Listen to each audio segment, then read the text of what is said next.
ഈശോയിൽ ഏറെ സ്നേഹമുള്ളവരെ, എപ്പോഴും നാം സ്നേഹിക്കാനും സ്നേഹിക്കപ്പെടാനും ആഗ്രഹിക്കുന്നുണ്ട്. എന്നാൽ ചിലർ സ്നേഹത്തിന് പകരം നമ്മെ വേദനിപ്പിക്കുന്നില്ലേ? ദുഷ്പ്രചരണങ്ങൾ പ്രചരിപ്പിക്കുന്നില്ലേ? നമ്മുടെ പ്രതികരണം എങ്ങനെയാണ്?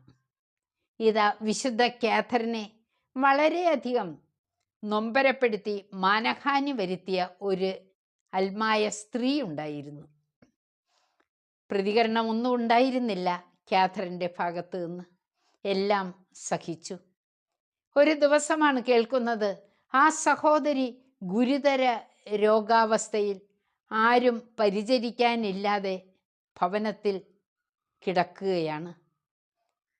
കാഥറിൻ ഓടിയെത്തി എല്ലാ ദിവസവും ആ സ്ത്രീക്ക് വേണ്ട എല്ലാ പരിചരണവും സഹായവും ചെയ്തു കൊടുത്തു.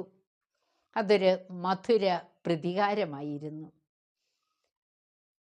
സുഭാഷിതം 3:27 പറയുന്നില്ലേ, നിനക്ക് ചെയ്യാൻ കഴിവുള്ള നന്മ അത് ലഭിക്കാൻ അവകാശമുള്ളവർക്ക് നിഷേധിക്കരുത്.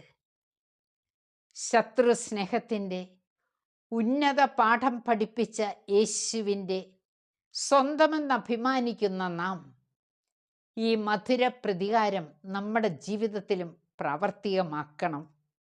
അതിനുള്ള കൃപ ഈ സന്ദേശത്തിലൂടെ അനേകർക്ക് ലഭിക്കട്ടെ. നമുക്ക് വേദനിപ്പിക്കുന്നവരെ സ്നേഹിക്കാം, അവർക്ക് നന്മ ചെയ്യാം, അവർക്ക് വേണ്ടി പ്രാർത്ഥിക്കാം. ആമേൻ.